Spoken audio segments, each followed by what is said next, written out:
Buenas noches, chicas. Vamos a iniciar la sesión número 5 del traumatología y ortopedia. Hemos compartido el pretest, ¿no? Que estos son 5 preguntas, ¿ya? Por el grupo que vamos a estar desarrollando con mi persona después de la sesión, ¿sí? Entonces, voy a dejar de compartir aquí para compartir la sesión en la tablet.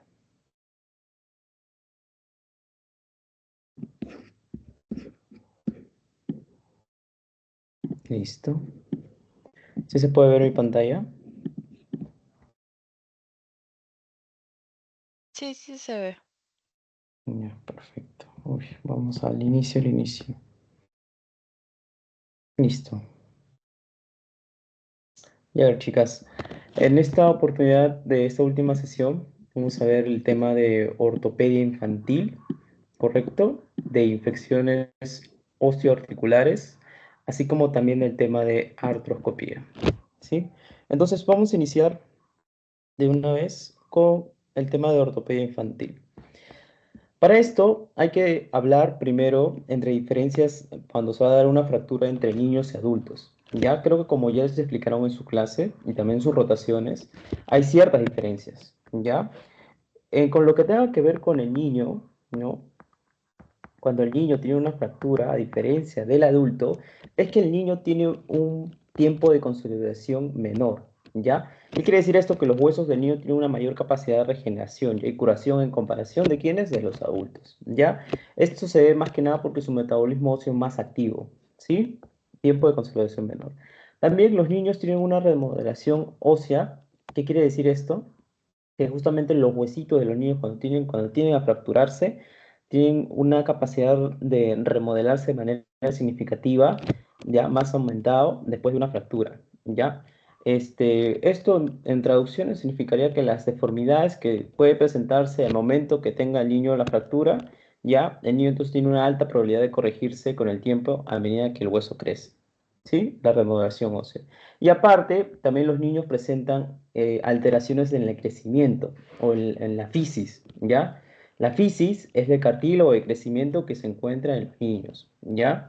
Que justamente esto va a introducir un factor adicional, ¿ya?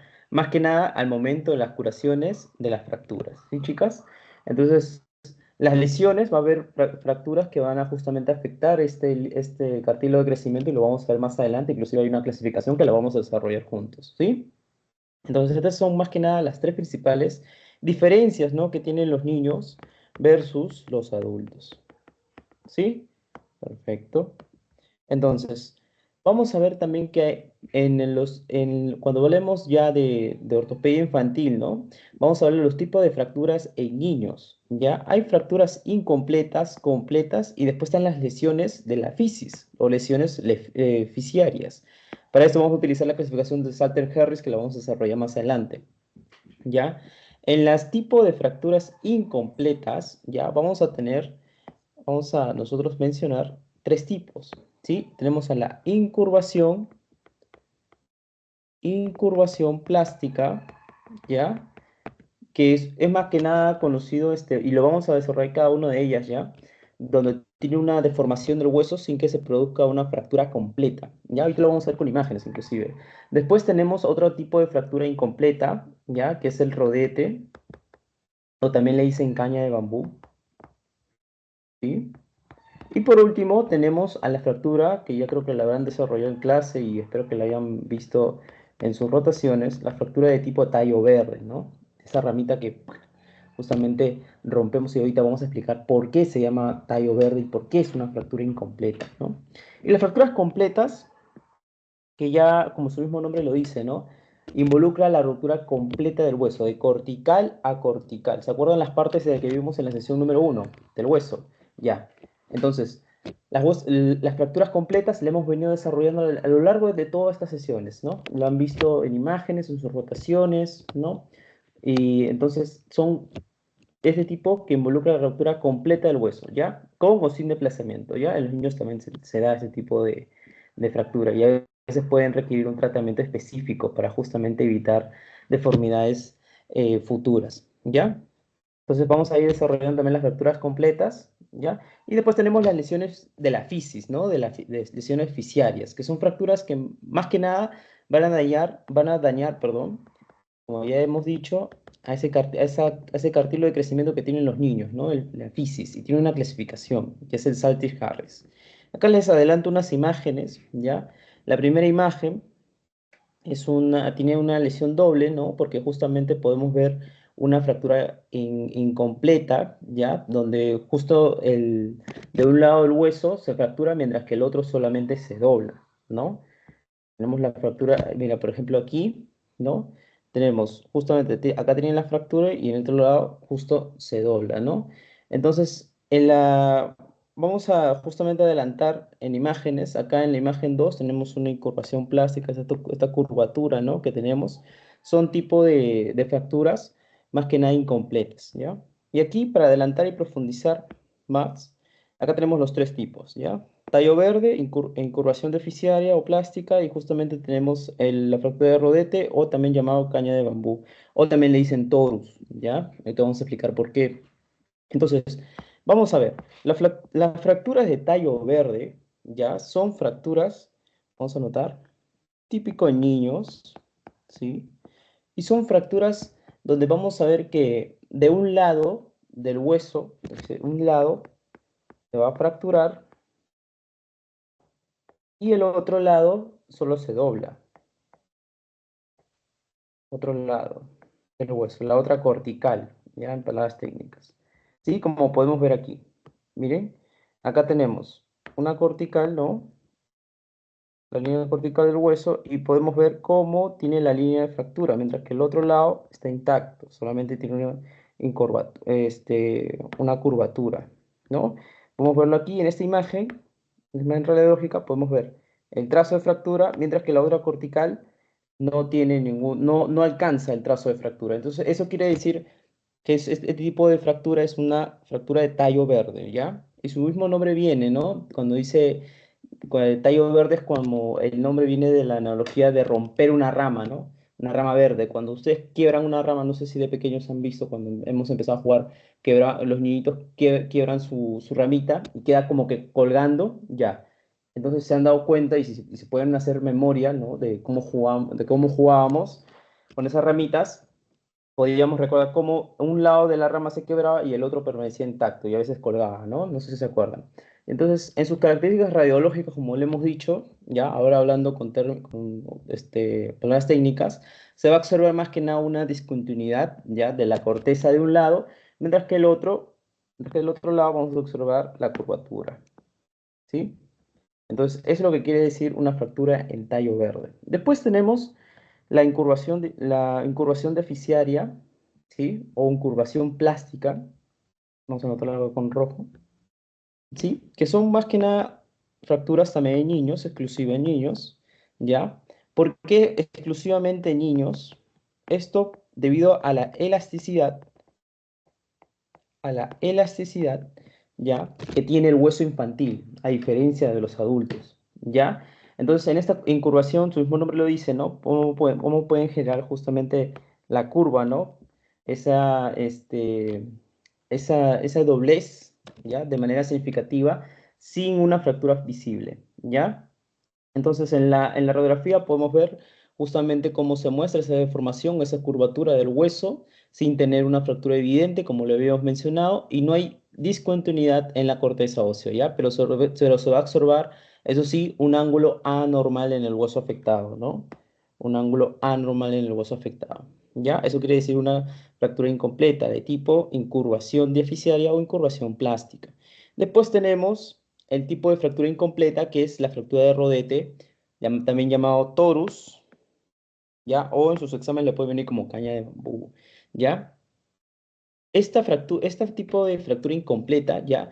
Se da justamente por una fuerza compresiva que se va a aplicar axialmente, como acá tengo las imágenes, axialmente, a ver, vamos a dibujarlo, ¿ya? Fuerza compresiva, ¿se acuerdan? En la primera sesión que habíamos llevado, ¿ya? Fuerza en una línea axial, una misma línea axial, ¿no? Vamos a poner otro color.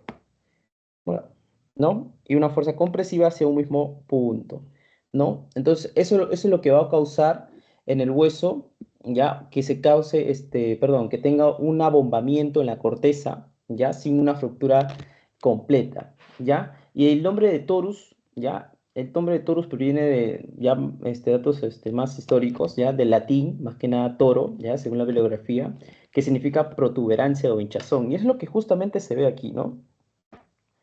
Lo que se ve justamente aquí en las imágenes, como pueden ver, y lo vamos también a ver en las radiografías.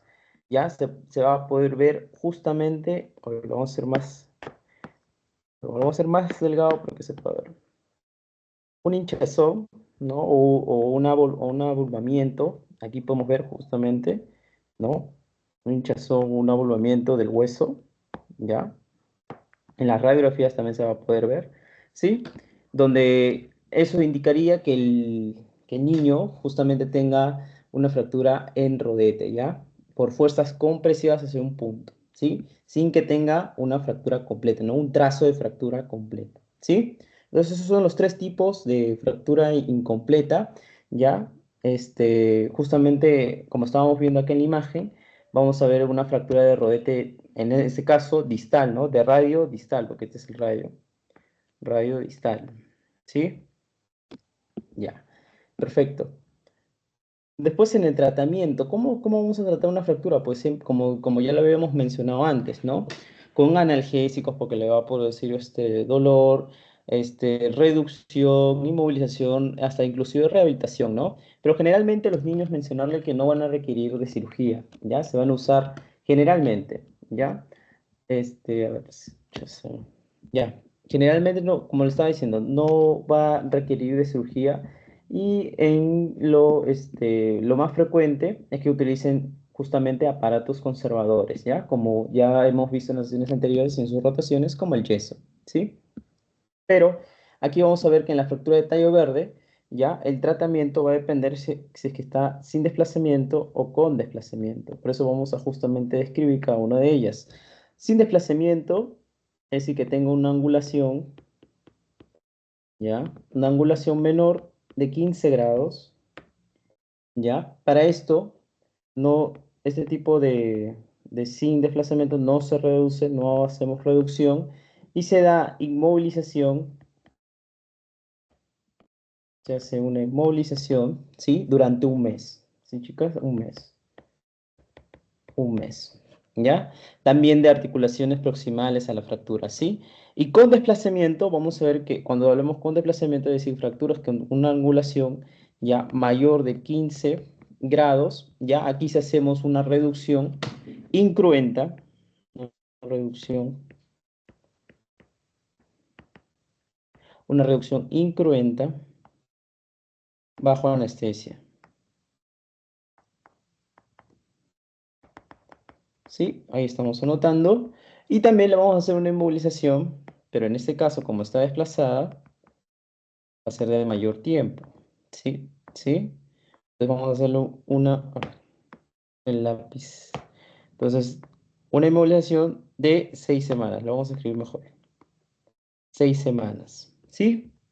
Entonces así sería un tratamiento rápido general, justamente en ese caso ya de la fractura de tallo verde. ¿Sí, chicas?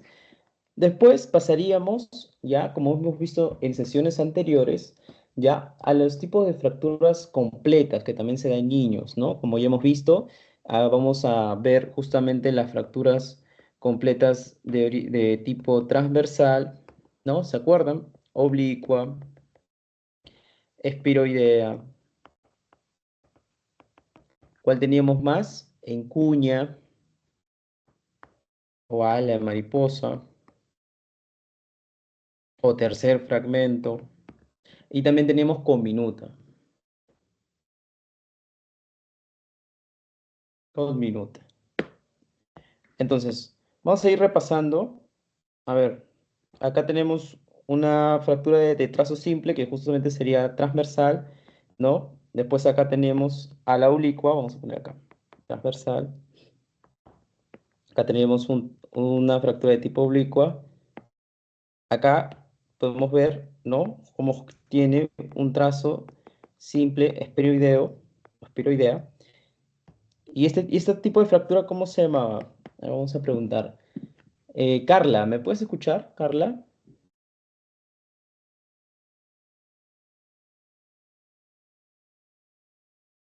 Sí, sí te escucho. Carla, a ver, para preguntar justamente, estos dos tipos, estos dos huesitos, de aquí, el de aquí, de izquierda a derecha, ¿qué tipo de trazo de completo, ¿no? De fractura tienen? De los ya mencionados de aquí. A ver, te lo pongo así. Primero el de aquí. ¿Qué En tipo de... cuña, Ajá, sí. Y con minuta, la siguiente. perfecto. Entonces, como ya lo había mencionado su compañera Carla, ¿no? Ya creo que ya lo han repasado de sesiones anteriores y de clases también, que ya han visto tal vez en sus rotaciones, ¿no? Los tipos de fracturas completas, ¿no? Que tengan un trazo completa de cortical a cortical, como dicen. De cortical a cortical. La línea atraviesa toda la cortical, ¿ya?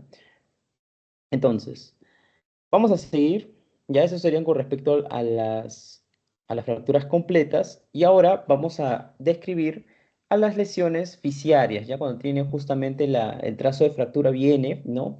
Y afecta justamente a la fisis, ¿no? ¿Qué habíamos hablado? La fisis, vamos a explicar primero específicamente qué era la fisis, ¿ya? Un memory. La fisis es justamente esa placa de crecimiento, ¿no? Vamos a poner acá, a ver, por aquí. Fisis.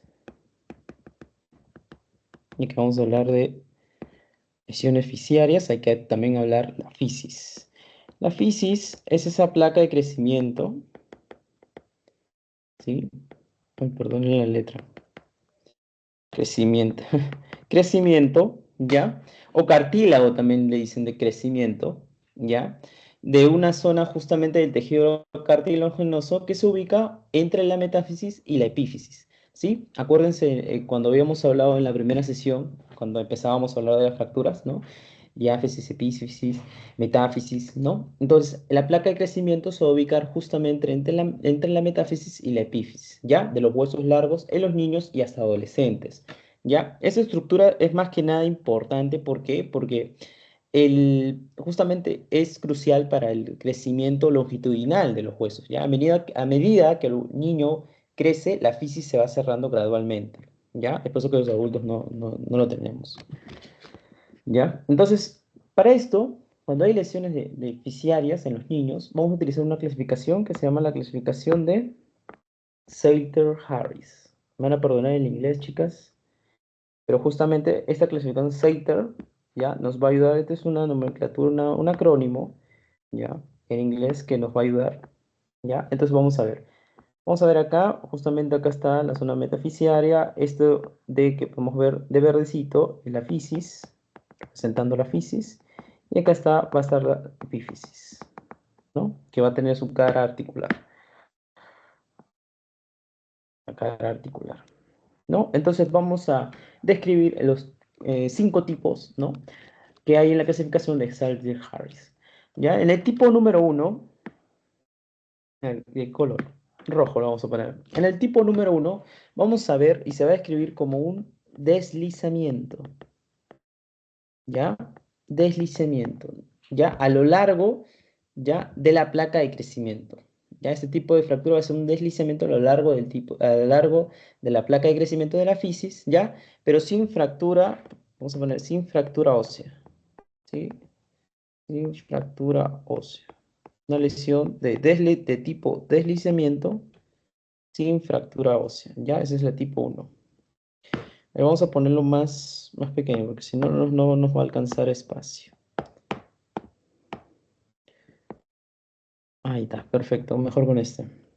Vamos a añadirle nada más 4,5. Ahora sí. Entonces, esa es la tipo 1. La tipo 2, ¿no? El tipo 2, perdón, va a afectar más que nada la fisis. Ahora sí vamos a tener una línea de fractura que va a afectar la fisis, como pueden ver aquí, ¿no? Afecta a la fisis y también se va a extender a la metáfisis, ¿ya? A la metáfisis. Metáfisis, acá está la fisis, como habíamos dicho, y la epífisis, ¿ya? La tipo 2 justamente va a involucrar a la fisis, ¿ya? Lesión en la fisis, más, ¿no? Y se va a extender, ¿hacia dónde? a la metáfisis. Metáfisis. ¿Ya? La tipo 2. Por eso en inglés le dicen above, ¿no?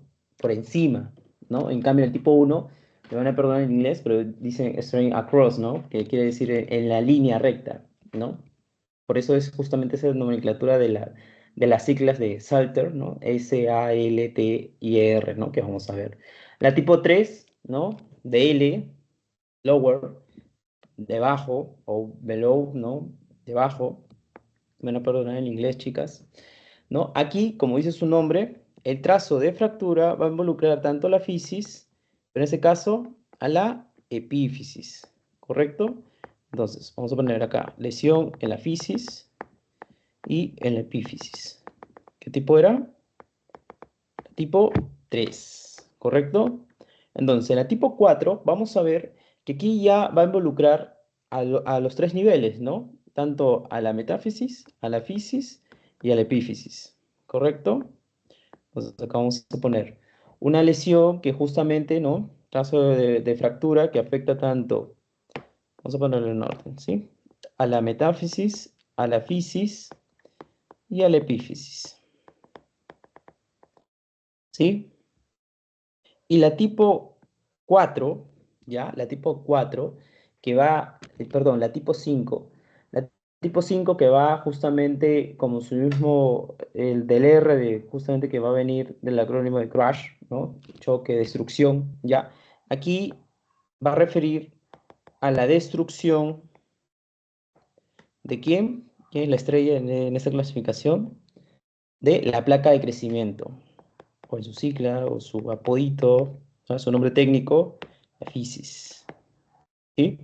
Y esto se va a caracterizar en el tipo 5 porque va a ser difícil de verlo en la radiografía, ¿ya? Y lo vamos a ver, mira, aquí tenemos justamente una clasificación que les acabo de una guía, donde pueden ver, ¿no? El tipo 1, como justamente tiene ese deslizamiento nomás, ¿ya?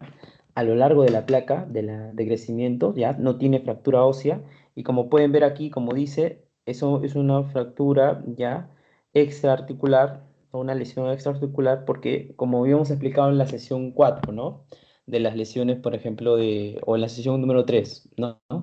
De las lesiones de radio distal, los blocoides, que era extraarticular metafisiario. ¿Qué quiere decir esto? Que no involucraba justamente las caras articulares, ¿no? En este caso, hemos representado las caras articulares de color azulito para que puedan ver. Uy, se ha borrado. No te borres, no te borres, ¿no? Las caras articulares, ¿ya? Y vamos a poder ver, vamos a verificar si son articulares. La tipo 2 era metáfisis y fisis, ¿correcto?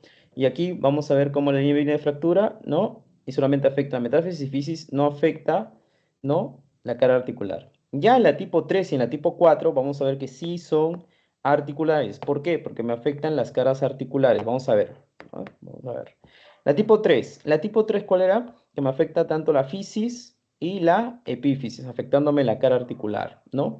La tipo 4, estamos resumiendo, chicas. La tipo 4, vamos a poder ver cómo viene acá el trazo de fractura aquí. Va a involucrar la epífisis, fisis y metáfisis. ¿Correcto? Metáfisis, fisis y la epífisis.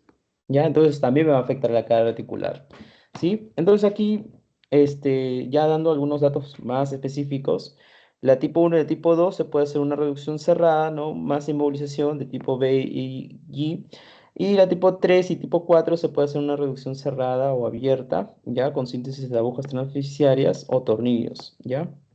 Y la tipo 5, que es la que acordan, la que acordamos, ¿no? La destrucción de la capa de la fisis, ¿no? El borramiento, ¿no? Que se produce, ¿por qué? Y aquí lo vamos a ver, ¿no? En esta imagen.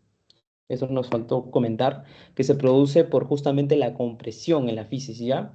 Y va a resultar en un daño, perdón, permanente en la placa de crecimiento, y esto va a llevar justamente a la detención del crecimiento del hueso, por lo tanto. Entonces vamos a ver compresión, ¿no? En un punto de la fisis, como habíamos puesto acá, ¿ya? Es el tipo 5. Y como vamos a poder ver, acá mencionar, perdón, es difícil de ver en las imágenes, ¿ya? En las imágenes radiológicas. Entonces aquí les he traído algunas imágenes de bibliografías de la clasificación de Salting-Harris para que quede más consolidado el tema. Entonces, imagen número 1. En la imagen número 1 podemos ver unas dos radiografías, ¿no? De dos proyecciones, una proyección antero-posterior, la de aquí, y una proyección oblicua, ¿sí? ¿De qué región estamos hablando? De la región justamente del tobillo derecho, ¿ya? Aquí se puede apreciar una fractura de Salter-Harris de tipo 1, que era solamente deslizamiento, ¿no? En este caso se puede observar con las líneas blancas, ¿ya? Esa hinchazón de tejidos blandos del maleolo, perdón, lateral, tibial, del maleolo lateral, ¿sí? De este lado, ¿sí? Con justamente el ensanchamiento de la fisis del peroné, ¿ya? Que justamente lo indica con la flecha, ¿ya? Podemos ver ese ensanchamiento, ¿ya? Que correspondería ya a un ligero desplazamiento medial de la epífisis, ¿ya? Entonces, cuando hablemos deslizamiento de la fisis, a lo largo de la fisis, ¿ya? Celtiers tipo 1, tipo 1. Vamos a seguir. Tipo 2. Acá en el tipo 2, ¿ya? Es una vista justamente oblicua y lateral, ya en este caso también del tobillo derecho. Vamos a poder ver de la cara posterior de la metáfisis tibial distal, ¿no? Nos ubicamos, tibia, a ver, nos ubicamos, tibia, peroné, ¿no? Entonces, ¿dónde nos quedamos? En una cara posterior, ¿no? Cara posterior de la metáfisis de tibial distal, ya vamos a poder ver cómo tiene esta fractura, ¿no? Con extensión de la línea de la fractura que se extiende a través de la fisis, ¿no? Como podemos ver en la imagen, ¿sí? Lo voy a borrar acá para que lo puedan ver mejor. Pueden ver la línea de fractura, cómo afecta la metáfisis, ¿no? Afectando tanto la fisis.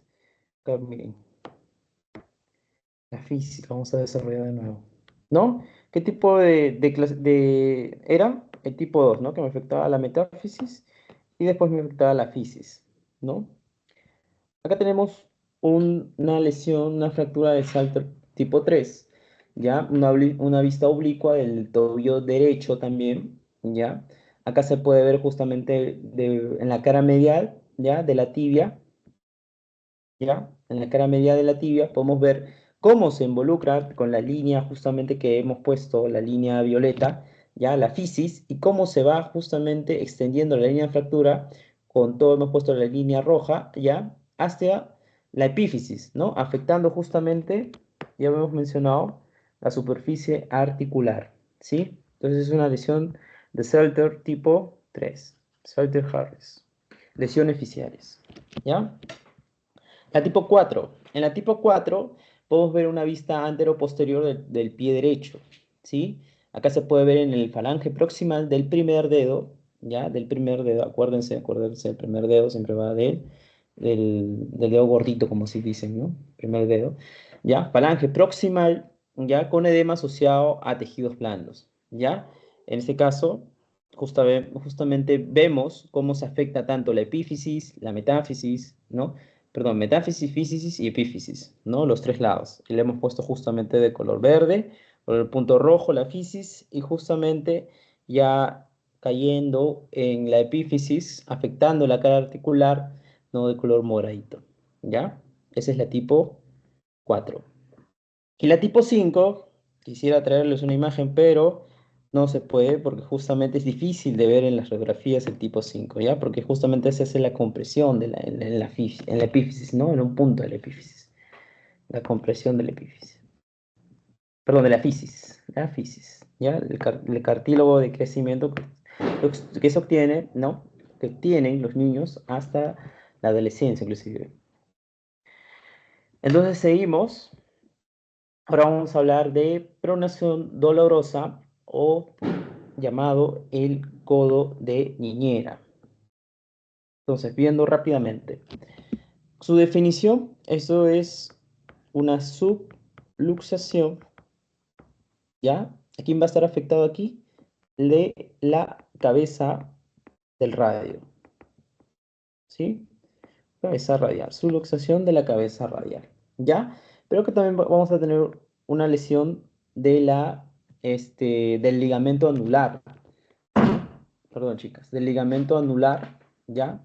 Que se va a ubicar entre la cabeza radial y el cóndilo humeral. Entonces, vamos a poner aquí una interposición. ¿De quién? ¿Qué ligamento? Por si les preguntan, el ligamento anular. ¿Sí? El ligamento anular es este de acá que podemos ver, ¿no? Entonces, ¿qué habíamos dicho? Una subluxación de la cabeza radial, ¿ya? ¿No? La cabeza radial, acá tenemos el rayo, ¿no? Con interposición del ligamento anular, como podemos ver aquí, ¿no? Cómo este ligamento se está interponiendo, ¿no? Se afecta, ¿ya? En la cabeza del rayo, ¿sí? ¿Y por qué? ¿Por qué? Justamente vamos a ver por qué. Acá les he traído una imagen, ¿no? De la biografía también, ¿ya? Donde el mecanismo, ¿ya? El mecanismo, vamos a anotarlo de color azul. Donde el mecanismo va a ser una tracción brusca. Tracción, ¿no? Tracción brusca, ¿ya? Desde la mano del niño por parte del adulto, ¿no? En este caso puede ser su madre, sus padres, la niñera, ¿no? Acá podemos ver cómo acá la madre, ¿no? Está haciendo una tracción brusca. Por ejemplo, la niña está a punto de caerse, no sé si han visto por la calle, ¿no? La niña está a punto de caerse, caminando, jugando, saltando de la vereda, se va a resbalar, pero la madre reacciona y ¡fum! La jala de brazo, ¿no? Tracciona en línea, en la línea, perpendicular o una línea, o en la perpendicular axial, se podría decir. Y aquí se puede ver, ¿no? Que ese es el mecanismo por el cual se produce la subluxación radial con justamente esta afectación del ligamento anular, ¿ya? Entonces, ¿qué clínica va a tener el niño o la niñita? ¿Ya? Vamos a ver que justamente van a tener dolor, ¿ya? Van a tener impotencia funcional,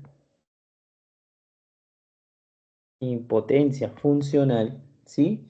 Y también van a tener una posición, ¿ya? Una posición habitual, ¿ya? De pronación, vamos a poner acá, pronación, ¿ya? Y semiflexión del codo. Pronación y semiflexión del codo, ¿sí? En las radiografías, en las imágenes, pueden salir normal, ¿ya? Por lo que no es necesario hacerlas de rutina, ¿ya? Menciona inclusivamente también la biografía, las guías, ¿no? Y es recomendable solamente usarlas o pedirlas ante la mínima sospecha de que podemos tener lesiones, ¿ya? En otras partes, ¿no? De partes asociadas o tejidos adyacentes, como dicen los doctores, ¿sí? Entonces acá podemos ver cómo el niño tiene una posición habitual, ¿no? De pronación, ¿no? Prono, prono, supino. Entonces este niño va a tener justamente una posición habitual de pronación más una semiflexión del codo, ¿no? Acá. Pronación, una semiflexión del codo. ¿No? En este caso, del lado izquierdo, ¿no? Del niño. Entonces, vamos a ver que el tratamiento, vamos a poner acá, tratamiento. Vamos a ver que el tratamiento va a ser una reducción manual, ¿sí? Lo vamos a anotar acá, una reducción manual. ¿Ya? ¿Con qué método? Hay un método de supinación-flexión, le llaman. Método de supinación-flexión. Entonces, como su mismo nombre le dice, ¿no? Aquí el médico justamente va a colocar, ¿ya? La mano, va a colocar la mano sobre el codo del niño y con la otra va a tomar justamente la muñeca supinando el antebrazo y lo va a girar, ¿no? Supinando, le girar la palma hacia arriba, ¿no? Supino, ¿no? Supinando, mientras que justamente hace ya la flexión del codo, ¿no? Flexión del codo, ¿ya? Y se va a escuchar hasta que se escuche también un clic, ¿no? Es que indica cuando la cabeza radial vuelve a su posición normal, ¿no? Y así justamente sería este método de reducción manual, ya el método supinación-flexión, ¿sí? Y ya post procedimiento, tras la reducción, el alivio en el niño, en el paciente, va a ser casi inmediato, ¿ya? Y el niño ya debería comenzar a usar el brazo normalmente dentro de unos minutos, ¿ya? Generalmente necesita inmovilización y seguimiento adicional, aunque es útil mencionar ya que se debe educar a los padres. Uy, la batería se va a apagar. A ver, estaba mencionando que es útil justamente educar a los padres ya para evitar movimientos bruscos, ¿no? Estos movimientos bruscos. Advertir a los padres, ¿no? A las niñeras, ¿no? Más que nada a los apoderados que cuidan a los niños, ¿no? A los infantes, para justamente que eviten estos movimientos bruscos similares, ¿no? En el futuro con los niños. Bueno, chicas, entonces vamos a pasar ahora en las infecciones osteoarticulares. Seguimos. A ver, en las infecciones osteoarticulares, vamos a ver que estas infecciones osteoarticulares como la osteomielitis, son inflamaciones más que nada del hueso y de la médula ósea, ¿ya? Que va a estar causada por una infección bacteriana, ¿ya? La osteomielitis, ¿ya? La osteomielitis se ha de dividir más que nada en osteomielitis exógena y hematógena. Su mismo nombre lo dice, ¿no? La exógena va a estar justamente originado, va a dividir más que nada en osteomielitis exógena y hematógena. Su mismo nombre lo dice, ¿no? La exógena va a estar justamente originado por una introducción directa de las bacterias en el hueso, ¿ya? Esto es más frecuente en quienes, en fracturas abiertas. Fracturas abiertas, ¿sí? O heridas quirúrgicas, también a veces en implantes ortopédicos, ¿ya? ¿Y cómo se produce, como su mismo nombre lo dice, ¿no? Es cuando viene el traumatismo, perdón, se da el traumatismo o el procedimiento quirúrgico, ¿no? Y crea justamente una entrada, traumatismo o procedimiento quirúrgico,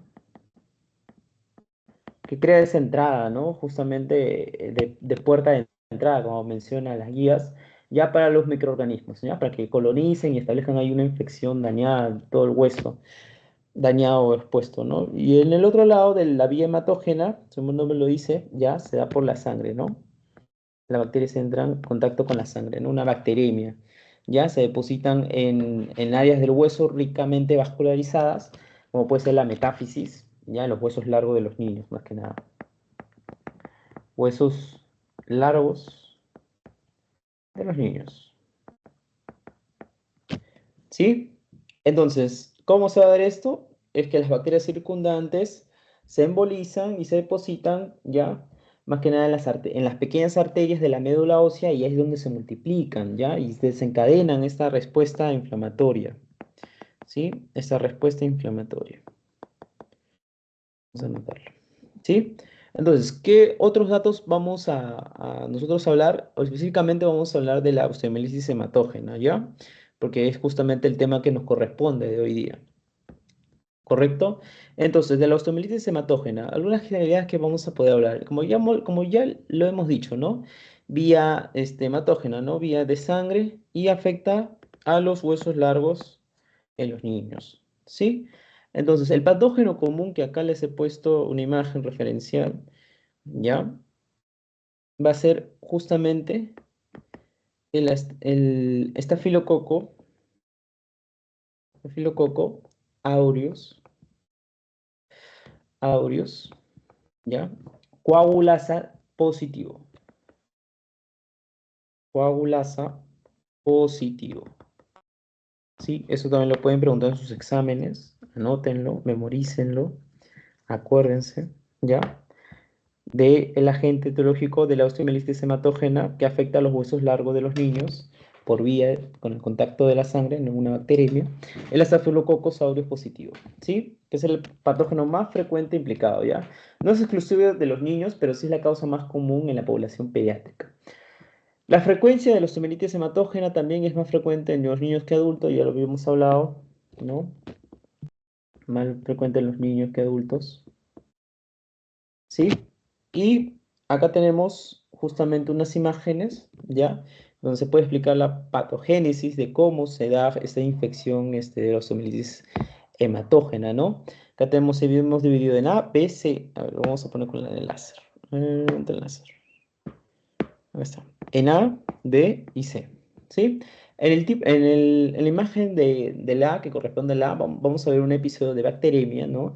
Donde las bacterias se depositan en la metáfisis, ¿ya? En la metáfisis, ¿sí?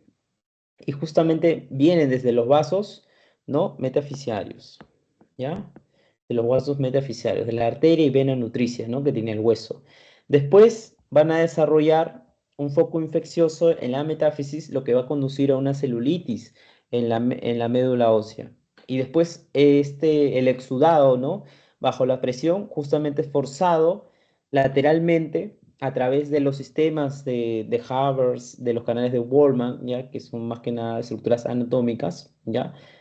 Y se va a dirigir hacia la corteza del hueso, ¿ya? Donde puede justamente levantarse hasta inclusive romper el hueso, como pueden ver en esa parte, ¿no? De la corteza del hueso, ¿sí? Y espero que no se haya eliminado. No, ya está. ¿No? Y acá en la imagen 2 que quiere decir más que nada, ¿ya?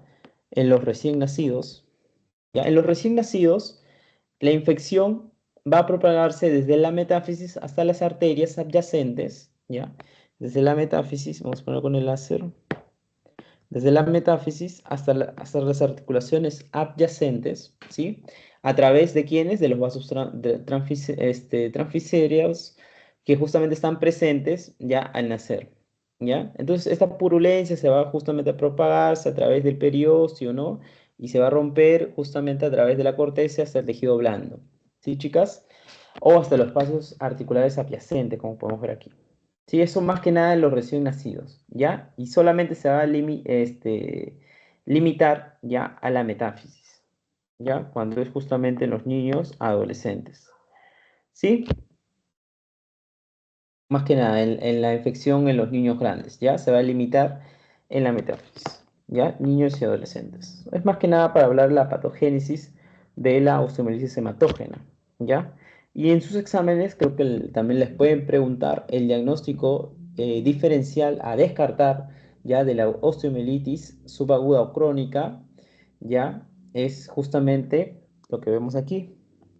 Lo que habíamos visto en la sesión número 4, la sesión anterior que se pueden acordar, ¿no? Lo habíamos puesto, el absceso de Brody, ¿no? Ese justamente era un diagnóstico diferencial de algunos tumores óseos, ¿no? Que habíamos hablado en la sesión número 4. Ya este absceso de Brody justamente es un área central, ¿no? De supuración y necrosis contenida, ¿no? Encapsulado por tejido de granulación y esclerosis, ¿ya? El absceso de Brody. ¿Sí? No se olviden, eso también lo pueden preguntar. Principal diagnóstico diferencial, descartar de un tumor óseo, ¿no? El absceso de Brody. Ya una infección de la osteomielitis subaguda o crónica, ¿ya? Que es un absceso intraóseo, ¿sí? Absceso, vamos a acercarlo, intraóseo, ¿sí? Perfecto. Entonces, rápidamente, vamos a ver las fases, ¿ya? Tenemos la fase, vamos a anotarlo acá. La fase temprana o inicial. En esta fase temprana o inicial, que es la fase número 1, se va a caracterizar, ya porque es una fase inflamatoria, con una duración de 2 a 3 días de infección, ya. La infección se va a iniciar, acuérdense, cuando las bacterias se embolizan y se depositan en la metáfisis de los huesos largos, como ya habíamos mencionado, ¿sí, chicas? Y estos van a justamente causar esta respuesta inflamatoria aguda, ¿sí? En las manifestaciones clínicas, el niño, el paciente va a tener dolor agudo, inflamación localizada, fiebre alta, malestar general, ¿ya? Y los niños, algunos niños también pueden rehusarse a mover el miembro afectado, ¿ya? Y el área puede estar caliente, sensible al tacto, ¿no? ¿Qué más? Justamente en la imagen, ¿qué vamos a poder ver en la imagen? En la imagen vamos a poder ver ya en una fase temprana, que es una frase que justamente va a expresar los signos los signos de Selson, ¿sí? Los signos de Selson. Que más que nada, esto se va a ver si le colocan en su examen, ya en la etapa número 1, la fase inflamatoria que dura de 2 a 3 días. Ya en su tratamiento, ya en su tratamiento vamos a justamente a dar tratamiento antibiótico endovenoso, ¿ya? que es esencial ya iniciar el tratamiento antes que ocurre la necrosis, ¿ya?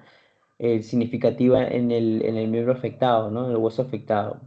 Entonces, los antibióticos de amplio espectro se van a ajustar justamente al cultivo y a la sensibilidad que hayamos previamente puesto, ¿no? Y va a requerir más que nada un tratamiento quirúrgico, un drenaje quirúrgico si tiene acumulación de pus, ¿sí? Entonces, en esta etapa justamente se debe encontrar, porque si se da la formación del absceso y no se opta por el tratamiento antibiótico, se optaría por otras vías, ¿ya? Que sería el tratamiento quirúrgico, ¿sí?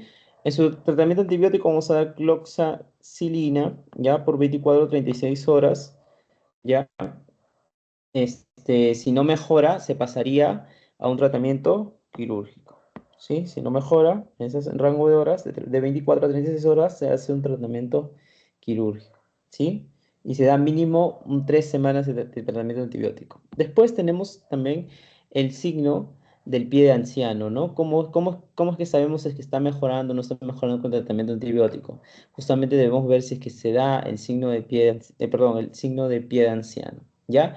Este signo se va a poder justamente observar, ya como acá indica, justamente cuando la piel sobre la metáfisis se estira, ya debido justamente a qué, al aumento del volumen o fluido, ya, que ha sobresalido de esa área, ya. Entonces es una, uy, ahora sí, es una piel arrugada en el área después de que demos tratamiento antibiótico. Ya con eso, justamente con ese signo del pie de anciano, vamos a ver si es que, ¿no? El área está mejorando y no necesitamos ir hasta un procedimiento quirúrgico. En caso que no mejore, pues un drenaje quirúrgico, ¿ya? O también otra indicación es que tiene acumulación de pus, ¿sí? Entonces, y si no mejora también, hay que mencionarlo, que hay dos posibilidades, ¿ya? La que habíamos hablado, ¿ya? O bien la fase, va a pasar a una fase intermedia, o debemos hacer un diagnóstico diferencial, ¿ya? ¿De qué? De la artritis reumatoide juvenil, ¿ya? Que se puede presentar con síntomas similares a los de una infección ósea, como puede ser dolor, dolor periarticular y fiebre también. Sí, eso sería más que nada con la fase número uno. La fase número dos o la fase que también llamada intermedia, ¿ya? Recordemos que si es que no mejora posteriormente a 36 horas de tratamiento, ya en esa fase puede irse ya a la necrosis ósea, ¿ya? Entonces, aquí la infección no controlada comienza justamente ya a producir necrosis del tejido óseo. Ya se forman justamente estos secuestros, ¿no? Que son fragmentos del hueso, ya necrótico, ¿sí? Y son fragmentos del hueso necrótico que quedan atrapados con pus, ya en el pus. Al mismo tiempo, el cuerpo intenta reparar el daño formando justamente involucros, ¿no? Con huesos nuevos que justamente envuelven ese tejido óseo, ¿sí? Entonces, manifestaciones clínicas en esta fase. El dolor es persistente, la fiebre tiende a subir o bajar, y acá tenemos a los abscesos, ¿no? Ya los abscesos superiósticos, ¿sí? Entonces, en el tratamiento debemos usar antibióticos y es probable, ahora sí, que se necesite una intervención quirúrgica. ¿Por qué? Para eliminar justamente el tejido necrótico, ¿no? Y drenar los abscesos, ¿sí? Es fundamental si queremos justamente prevenir la fase de transición a la fase crónica, ¿sí? Entonces recuerden tratamiento antibiótico y acá sí tratamiento exclusivo quirúrgico, ¿sí? Entonces, en la fase 3, que ya es la fase crónica, ¿sí? La fase 3 ya que como su mismo nombre lo dice, ¿no? Crónico, se establece ya semanas o meses inclusive después de la infección inicial. Si es que no se ha tratado adecuadamente, ya la infección persiste a lo largo del tiempo con una formación más que nada de ¿qué? De tejido de granulación y fibrosis, ¿sí? Alrededor del hueso. Sí, esto se está ampliando. Ya alrededor del hueso, ¿sí? Entonces, semanas o meses de la posinfección. Y aquí vamos a ver que los secuestros ya van a permanecer y servir como reservorios de infección, ¿sí? Entonces, vamos a ver en las manifestaciones que el paciente va a tener clínica de dolor crónico, fístulas, ya disfunción del movimiento y deformidad también ósea, ¿sí? Del miembro afectado, ya pérdida de la función del miembro afectado. Y hay alto riesgo de fracturas patológicas, ya y deformidades debido a la afectación, ¿no? Estructural del hueso. El tratamiento ya va a ser quirúrgico, ¿sí?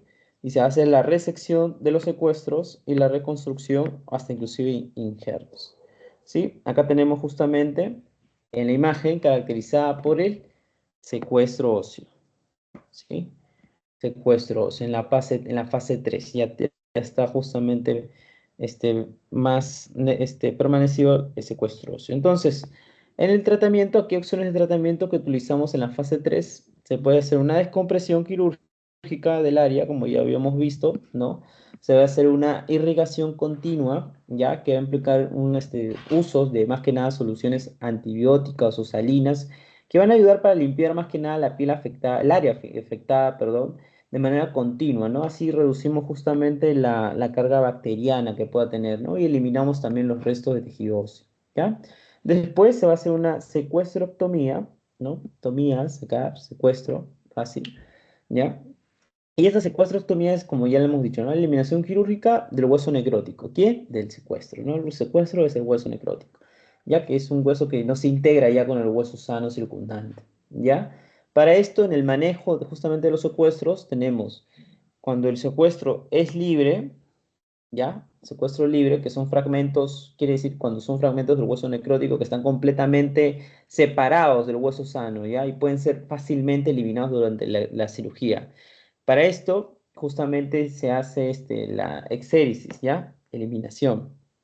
En cambio, cuando es un secuestro fijo que justamente está parcialmente adherido al hueso sano, puede presentar un riesgo de fractura patológica si se intenta retirar. En estos casos, a veces se opta por justamente dejar el secuestro en su lugar, ¿sí? Dejarlo, si es que es secuestro fijo. ¿Por qué? Por su posibilidad de fractura patológica, ¿sí?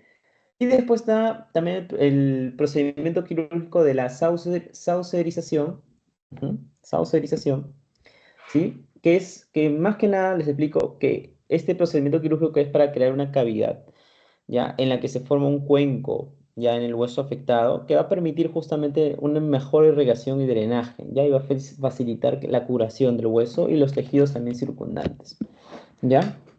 Entonces se va a emplear para tratar, ¿qué? Las cavidades óseas, ya profundas más que nada. Y también para eliminar el material infectado, ¿ya? Eso sería más que nada con las infecciones articulares. También tenemos entre otras, a la artritis séptica, ¿sí? A la artritis séptica, que la artritis séptica ya va a ser una infección de la articulación, pero que va a tener consecuencias graves, es que no se va a tratar adecuadamente y en el tiempo. Ya puede ser causada por hongos, bacterias o virus y se va a dividir, y lo vamos a notar aquí, también ya por dos categorías principales, que es la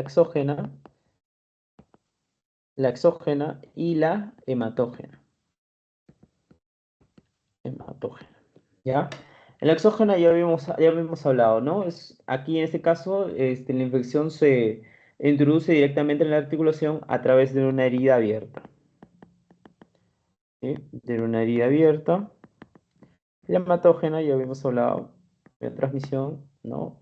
En contacto con la sangre, ¿no? A través del torrente sanguíneo, desde otro sitio del cuerpo, ¿sí? Entonces, aquí vamos a hablar ahora en la artritis séptica hematógena, ¿ya?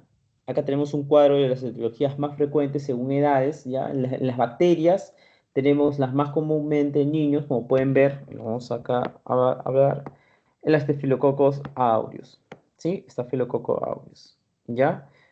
Más comúnmente en los niños son los Streptococcus aureus, el Streptococcus, en algunos casos, como vamos a ver, es justamente la Monocytosis influenzae, y en los adultos sí, también está involucrado el Staphylococcus aureus, y también los gram negativos son los más frecuentes, ¿sí? Los gram negativos también. Acá tenemos un cuadro, ¿no? Que ya estamos desarrollando, la etiología más frecuente, y el mecanismo, como ya habíamos hablado, ¿no? Las bacterias pueden alcanzar justamente la articulación y a través de la diseminación, a partir de una infección primaria en otra parte del cuerpo, o puede ser una infección, ¿no? De piel o hasta una endocarditis, ¿ya? Y vamos a hacer una énfasis en los niños, ¿ya? Porque esta artritis séptica en los niños se considera una emergencia, ya por si les viene el examen, una emergencia médica, ¿sí? Una emergencia. ¿Por qué? En los niños, ¿por qué? Porque debido a su rápida progresión y el riesgo de daño justamente articular permanente que puede causar en los niños, ¿ya? Y las características clínicas y el manejo son críticos para prevenir justamente complicaciones graves, ¿ya, chicas? Entonces, también mencionar, voy a ver si me voy a quedar sin batería, 8%. ¿Vale? También mencionar que puede haber una coexistencia, ¿sí? Puede haber una coexistencia, ¿ya? De la artritis séptica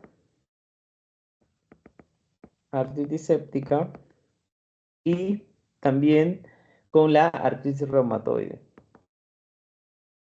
¿ya? Por si les preguntan también. Sí puede haber una coexistencia, sí. Reumatoide, ¿sí? La artritis reumatoide, recordemos que es una enfermedad autoinmune, ¿no? Y la artritis séptica es más que nada una infección. En algunos casos raros, una infección puede justamente desencadenar un brote de artritis reumatoide, ya, o complicar justamente la enfermedad existente. Entonces, en la clínica de una artritis séptica, vamos a ver que el paciente va a tener dolor intenso, un dolor tipo intenso, persistente, ¿ya?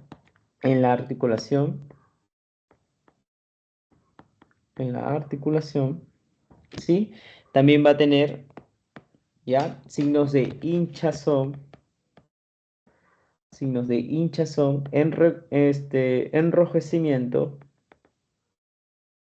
enrojecimiento en la zona afectada, calor también, ¿no? Calor en la articulación, ¿ya? Fiebre, malestar general,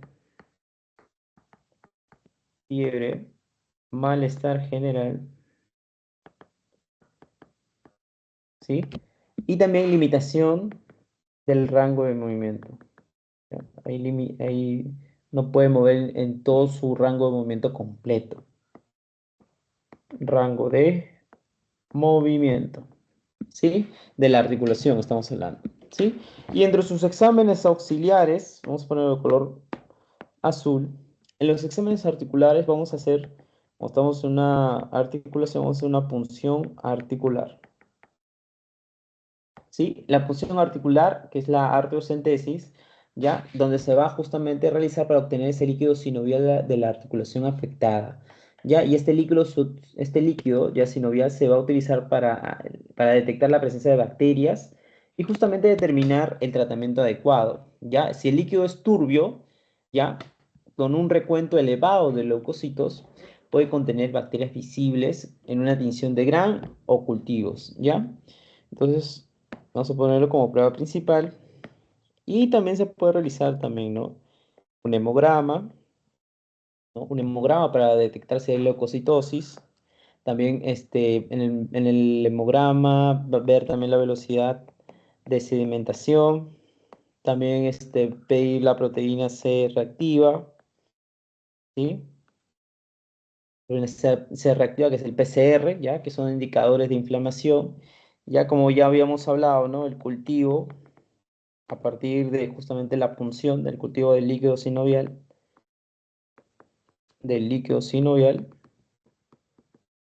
¿sí? Y también imágenes, ¿no? También se puede pedir imágenes. ¿Para qué? Justamente imágenes como radiografía, ecografía, hasta inclusive resonancia magnética, para evaluar la extensión de la infección y posibles también complicaciones, ¿sí? Entonces, mencionarles también que hay fases bacteriológicas y inmunológicas, ¿ya? La bacteriológica, más que nada, esta fase es cuando las bacterias invaden la articulación y el líquido sinovial, ¿sí? Y en la parte inmunológica es cuando el sistema inmunológico del organismo, ¿no? Responde a la infección con una inflamación aguda, ¿ya? Hay que recordar, y lo voy a anotar acá, fase bacteriológica versus fase inmunológica. Sí, hay que recordar que los adultos no tienen esta fase inmunológica y por ende no se va a realizar una artrotomía general y también pierden la función de la articulación, ¿sí? Por si les viene en el examen. No tienen esta fase inmunológica, a diferencia de los niños. Uy, se está borrando. Ahí está. Entonces seguimos. Eso es con respecto a la antiséptica. Ahora vamos terminando con el tratamiento. Los niños se va a utilizar antibióticos, antibioterapia, justamente intravenoso, ya de amplio espectro, en una duración de 2 a 4 semanas. En los adultos, a diferencia de los adultos que van a tener un tiempo de antibióticos por vía endovenosa de 4 a 6 semanas, ¿ya? La intervención quirúrgica para los niños si son casos graves y en los adultos padres justamente drenar esos abscesos, ¿no? Drenaje articular. Y ahí la rehabilitación en los adultos, ¿no? Que puede incluir fisioterapia, perdón, para recuperar la función articular y en los niños el seguimiento, ¿sí? Para justamente es importante para monitorizar la respuesta de tratamiento y justamente prevenir las posibles complicaciones. Entonces, vamos a hablar ahora rápidamente de la artroscopía. Me van a perdonar, chicas, tengo que conectar la laptop a la batería. Sí se me puede escuchar, ¿no? ¿Me escuchan? Carla. Sí, sí, se Sí, sí, escucha. se escucha. Perfecto, entonces denme unos minutitos que mi batería se ha quedado con 3%. Voy a conectar la laptop rápidamente. A ver.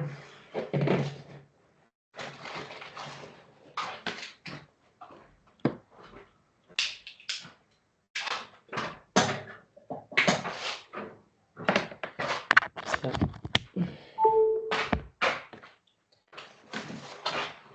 Voy a recargarla antes que nos quedemos sin sesión número 5.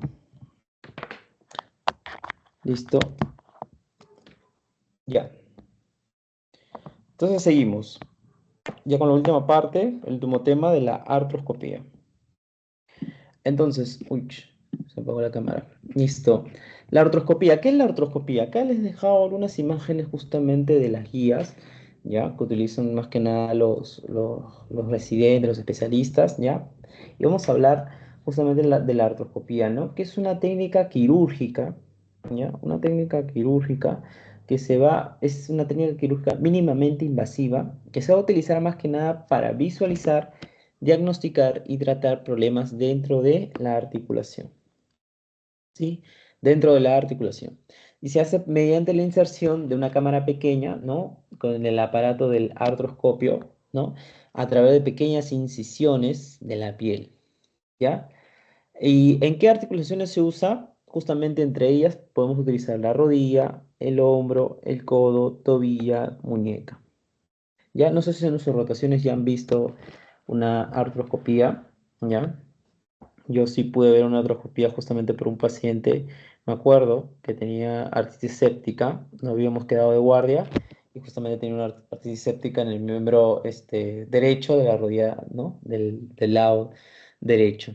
Y justamente le estaban haciendo cualquier cosa, el que habíamos hablado, el procedimiento, una punción articular, ¿no? Para su posterior análisis. Entonces, volviendo, ¿cuáles son las ventajas justamente de este procedimiento de artroscopía? Como habíamos dicho, ¿no? Es menos invasivo, el paciente va a tener una mayor recuperación y nos va a dar un diagnóstico más preciso, ¿no? Porque justamente va a permitir esa visualización, como pueden ver acá en la pantalla, ¿no? Directa de la articulación y de los tejidos internos, ¿ya? Y también puede realizarse en tratamiento de lesiones simultáneamente durante la misma cirugía, ¿no? Diagnóstico y tratamiento al mismo tiempo, ¿ya? Entre los riesgos está, ya para mencionar, la infección, ¿no? Riesgo de posible infección en el sitio de incisión, sangrado, posible sangrado, lesión articular, ¿no? Posible lesión articular que se puede causar por nervios cercanos o las complicaciones ya del mismo quirófano, como puede ser complicaciones anestésicas, ¿no? Como en cualquier cirugía, existen riesgos relacionados con la anestesia, ¿no?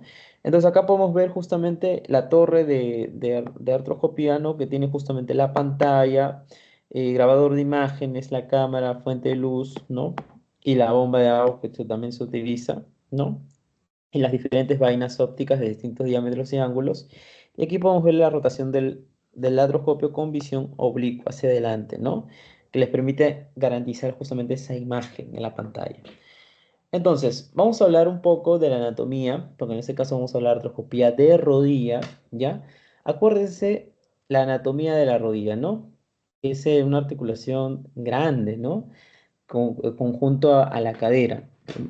La rodilla se lleva el puesto número uno, ¿ya? En articulaciones, en tamaños, ¿sí? Entonces, va a estar conformado ¿por qué? Por el hueso del fémur, tibia y peroné, ¿sí? Hueso de tibia, fémur, peroné, ¿ya? Y el cartílago va a estar articular, cubre justamente esas superficies óseas que permiten el movimiento suave, ¿ya? Y también tenemos a los meniscos, ¿ya? A los meniscos aquí, dentro, ¿sí? Que son dos estructuras en forma de semilunas situadas entre el fémur y la tibia, ¿ya? Son como almohadillas que son de fibrocartílago, si queremos ponernos en palabras técnicas, ¿ya? Ubicadas en los cóndilos femorales y mesetas tibiales, ¿ya? ¿Y para qué están ahí? No están ahí de decoración, justamente ayudan a disipar las fuerzas y las cargas, más que nada sobre la rodilla. Imagínense, todo el peso del tronco superior, ¿no? Hasta inclusive de las articulaciones, todo el peso viene directamente a la tibia, ¿no? A esta articulación de la rodilla. Entonces, estos almohadillas, los meniscos, justamente disipan esa fuerza, ¿no? De la carga, estabilizando también la rodilla durante la rotación y lubricando la articulación de la rodilla, ¿no? Tienen estas semilunas, forma de semilunas. Ya, esos serían los meniscos. Entre los ligamentos tenemos, acá creo que tenemos una imagen más adelante. Bueno, en los ligamentos, vamos a ir a esta imagen de acá. Tenemos a los ligamentos cruzado anterior y posterior, así como también tenemos a los ligamentos colateral medial, ¿no? Los ligamentos colateral medial. Y también tenemos al ligamento colateral lateral, ¿sí? ¿Ya? Que están ubicados justamente medial y colateral lateral, ¿no? Imaginando que esta es la parte medial y esta es la parte lateral o externa, ¿sí? Y dentro tenemos los ligamentos cruzados, ¿no? Los ligamentos cruzados anterior y posterior. Entonces, ahora vamos a hablar más de los meniscos en esta parte.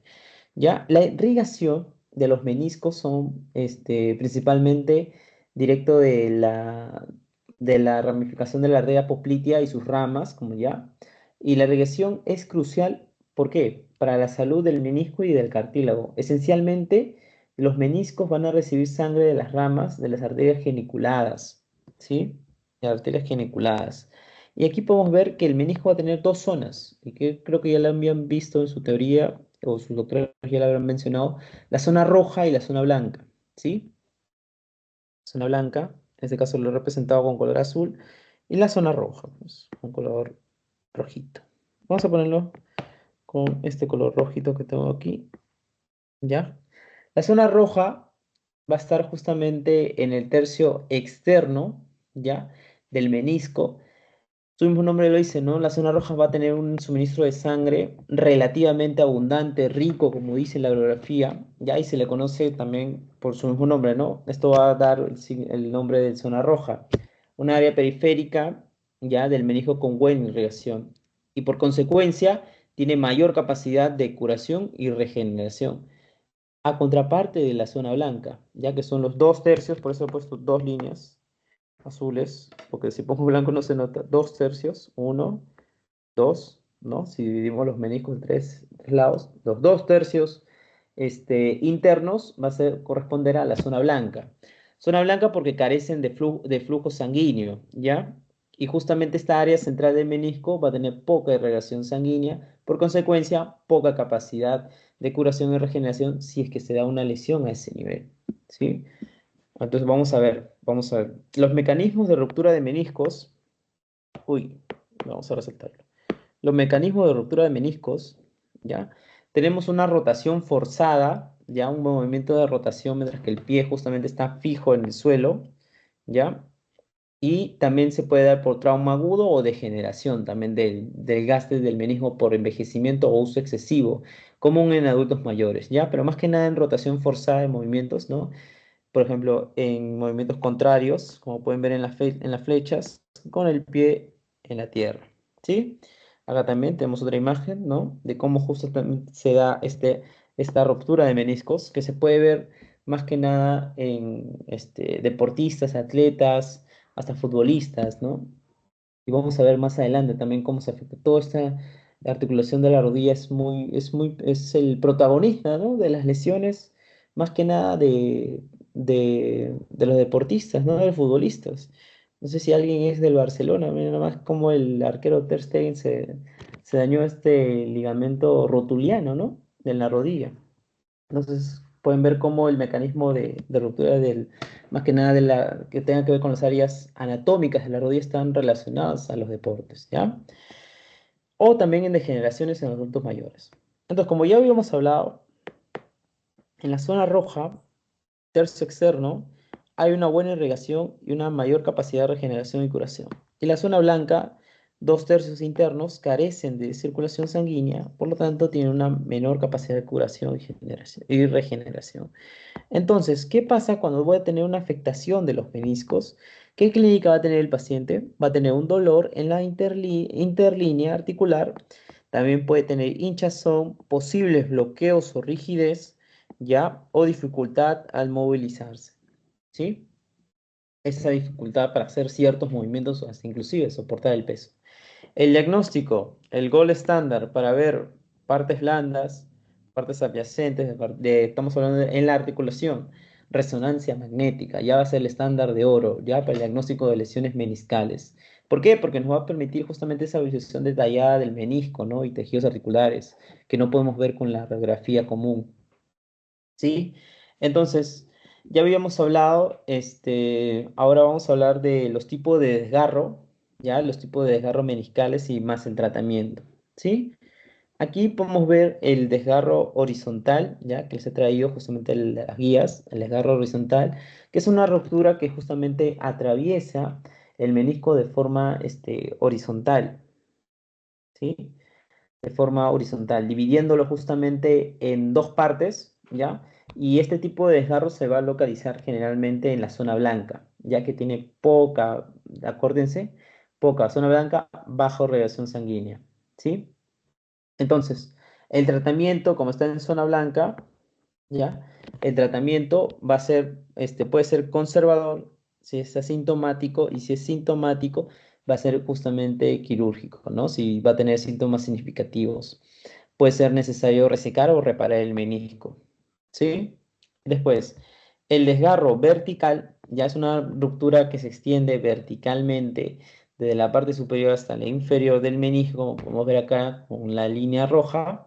¿Ya? Acá su tratamiento va a ser con técnicas de sutura, ¿ya? ¿Por qué? Porque está en una zona de buena irrigación, porque a menudo este tipo de desgarro vertical, ¿ya? Lo vamos a notar acá, afecta a la zona roja. Entonces, zona roja, buena irrigación, entonces aquí sí podemos hacer una técnica de sutura. ¿Por qué? Porque tiene buena irrigación, por lo tanto, por ende, va a estar, va a ser va a tener buena curación y regeneración más que nada. En cambio, si la lesión también te puede tener un desgarro vertical en la zona blanca, puede ser necesario resecar el fragmento. Después tenemos otros tipos como la afectación radial, ¿no? O también algunas guías le dicen desgarro en L, que quiere decir desgarro en parrot break, ¿no? Que es otro tipo de desgarro que se en forma de L, o lo vamos a poner acá, de L, ¿ya? Que es más que nada en la zona se da en la zona de transición de la zona roja y zona blanca, ¿sí? El tratamiento requiere cirugía artroscópica para reparar el desgarro, especialmente si se afecta a una porción funcional del menisco, ¿sí? También tenemos otros tipos ¿cómo se llama?, de desgarro, como el desgarro de Buttger-Hankle, que justamente se conoce como asa de balde,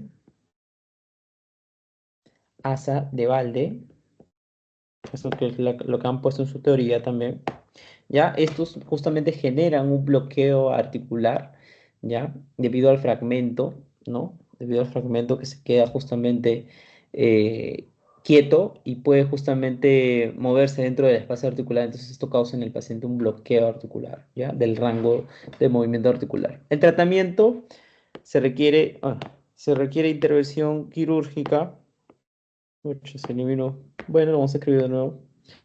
El tratamiento requiere una intervención quirúrgica y también tenemos los tipos de desgarros, como habíamos hablado, degenerativos, ¿no? Que ocurre más que nada al desgaste gradual del menisco, ¿no? Esto está relacionado a la edad avanzada, como podemos ver acá. ¿Sí? Entonces el tratamiento es similar al desgarro del asa de Balde, generalmente requiere cirugía artroscópica para resecar o reparar el menisco afectado, ¿sí? Entonces, haciendo un resumen de los tratamientos de los garros meniscales, tratamiento conservador, ¿ya? Y tratamiento quirúrgico, ¿sí? En los tratamientos conservador se va justamente a hacer un reposo y protección, ¿no? Evitando justamente actividades que agravan el dolor.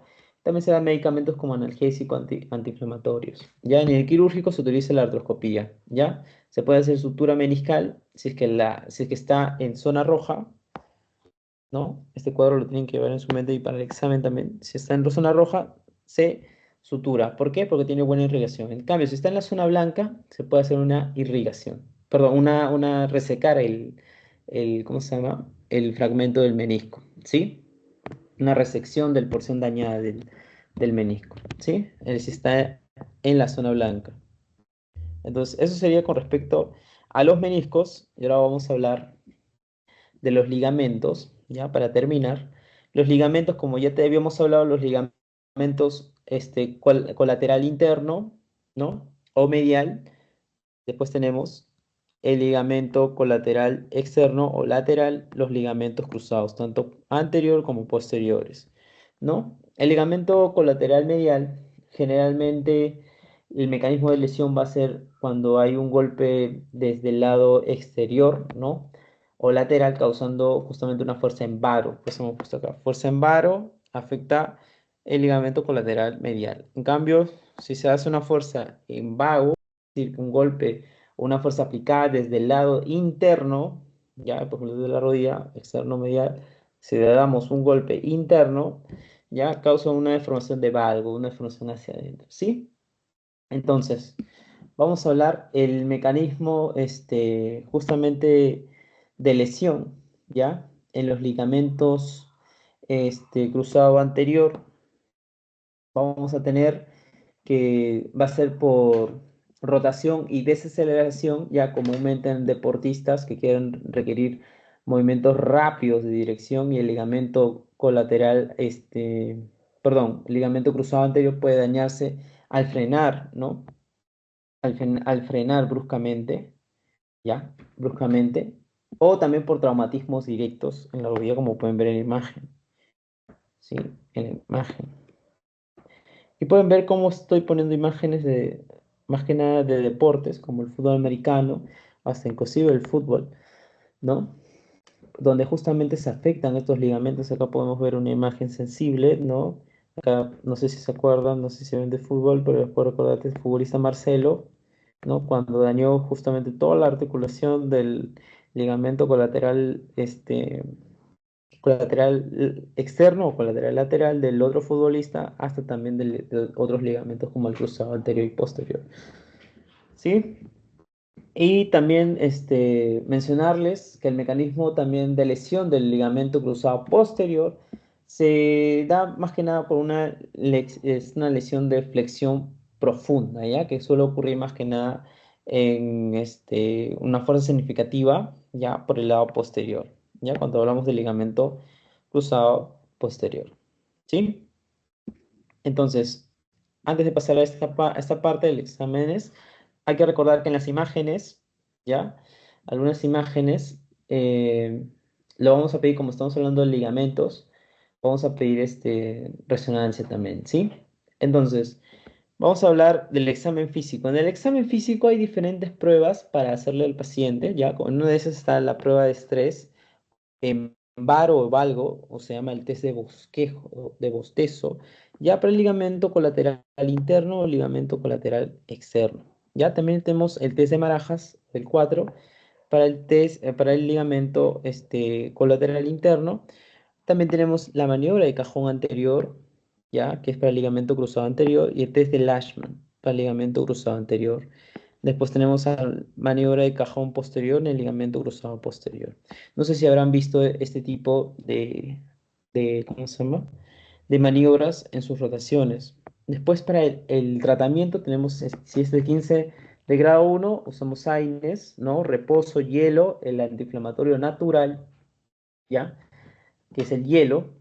Después tenemos esguince de segundo grado con ortesis, ¿ya? Durante 4 a 6 semanas. Y si es de tercer grado, un esguince, porque estamos hablando de ligamentos, acuérdense, esguince, ¿no? Si es un esguince de tercer grado, se hace un tratamiento quirúrgico y va a depender de qué, si es que es joven, ¿no? Si es que tiene una afectación interna o externa, y si también hay lesiones asociadas, indicaría un tratamiento quirúrgico, ¿no? O si tiene una demanda de actividad como los futbolistas, ¿no?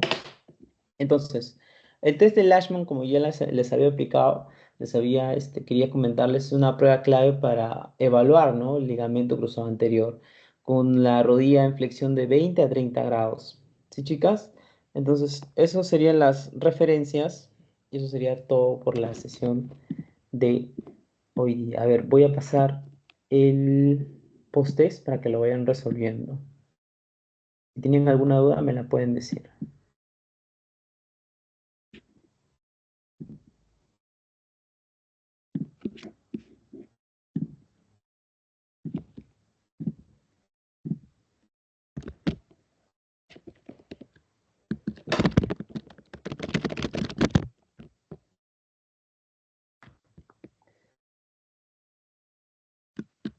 Listo. ¿Me pueden mencionar si es que se puede ver el post-test? ¿Lo pueden resolver?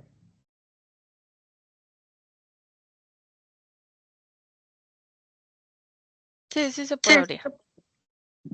Perfecto. Entonces damos unos minutos, de unos 3 a 5 minutos para que lo puedan resolver y volvemos para resolverlo con mi persona, ¿sí?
Y a ver, chicas, voy a compartir pantalla para que rápidamente vayamos a resolver el post-test.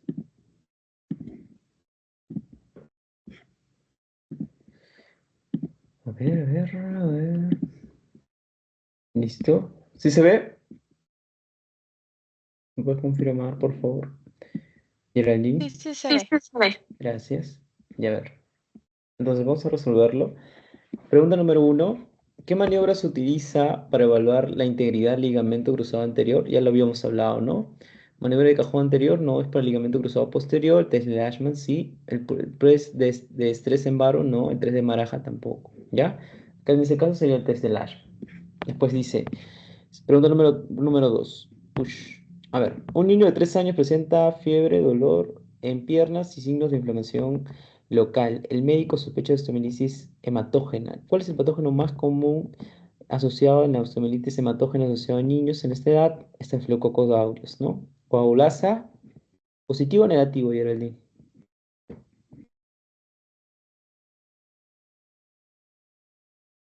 ¿Alguien se acuerda? Era coagulasa positivo, ¿sí? A ver, le pueden preguntar nombre y apellido y todo. Apellido, subapellido, tipo de familia. No, tipo de familia no. Pero sí, Staphylococcus aureus, ¿sí? E. coli no tiene nada que ver, microbacterium tuberculosis tampoco, pseudomonas tampoco. Un paciente de 30 años que practica deportes, ¿ok? Deportista, que consulta con dolor de rodilla derecha tras accidente. Presenta hinchazón y dificultad para mover la rodilla. Durante el examen físico se observa dolor a palpación en la línea interlínea articular y signo de derrame articular. La prueba de McMurray y el signo de Steinman 1 son positivos. El médico sospecha de ruptura meniscal. ¿Cuál es el examen de imagen considerado como estándar de oro para confirmar esta sospecha? Radiografía simple, no. Ecografía tampoco. Resonancia magnética, ¿no? Porque justamente es lo que nos permite hacer una observación, visualización ¿de qué? De los tejidos blandos, ¿ya? Incluyendo el menisco, como dice acá, ¿no? Para poder identificar los tipos de ruptura meniscal, ¿no? Tomografía tampoco. La resonancia magnética es lo que nos va a ayudar a nosotros. A ver, vamos a seguir. Un niño de 6 años es llevado a sala de emergencia después de caerse de una bicicleta. Se queja de dolor en el antebrazo izquierdo y muestra hinchazón en la región distal. La radiografía del antebrazo muestra una discontinuidad en la corteza ósea de un lado, mientras que del otro lado se muestra una curvatura sin interrupción local. Nos habla de una fractura incompleta, ¿no? Porque tiene ruptura en un lado, en el otro lado solamente tiene curvatura. Entonces, ¿qué tipo de diagnóstico más probable en esos hallazgos radiológicos y qué tipo de fractura describe? ¿No? Una lectura completa, no, estamos hablando de incompleta. En espiral tampoco. Transversa es una completa. Espiralidad también es una completa. Pues por descarte, y también, ¿no? Nos dice una fractura incompleta, fractura de tallo verde, ¿no? Porque en una parte tiene la descontinuidad, ¿no? En la corteza ósea, ¿no? Que sería el trazo de fractura, y en el otro lado tiene solamente la curvatura, ¿no? No tiene trazo de fractura. Última pregunta. Un paciente de 40 años presenta dolor persistente en la rodilla derecha, acompañado de hinchazón y dificultad para realizar movimientos normales. El médico decide realizar una artroscopía de rodilla para evaluar la condición interna de la articulación. De las siguientes, ¿cuál sería una clave ventaja de la artroscopía de rodilla en comparación de la cirugía abierta tradicional? La artroscopía permite visualización más detallada del hueso en lugar de tejidos blandos. No. La artroscopía conlleva un riesgo significativo de mayor infección en comparación de la cirugía abierta. No, la artroscopía, no. A ver, nos dice, la artroscopía proporciona una recuperación más rápida, sí, menor dolor postoperatorio, sí, porque tan solo son 2 inserciones, ¿no? Menos complicaciones debido a la menor invasividad, sí, correcto. ¿Y cuál es la última para ver, para descartarla? La artroscopía es menos efectiva menos efectiva, no, es mayor efectiva, ¿no? Para tratar justamente las lesiones meniscales, a comparación, ¿no? De la cirugía abierta tradicional. Bueno, chicas, eso sería con respecto a la resolución del post-test. Si tuvieran alguna duda, ¿no? Alguna duda también con respecto al curso de traumatología, o también si quieren hacer algunos talleres, porque yo también estoy justo haciendo unos talleres de mi grupo de investigación, me escriben cualquier cosa, estoy aquí dispuesto para ayudarlos. ¿Sí? Les deseo éxitos, creo que su examen es el día 14, les deseo éxitos y las vibras de todo el mundo, ¿sí? Sigan estudiando, cualquier duda, estoy aquí para ayudarles, ¿sí? Entonces, eso sería todo por la sesión de hoy día, chicas. Gracias. Ya está. Buenas noches, chicas. Descansen. Sigan estudiando o descansen. Éxitos.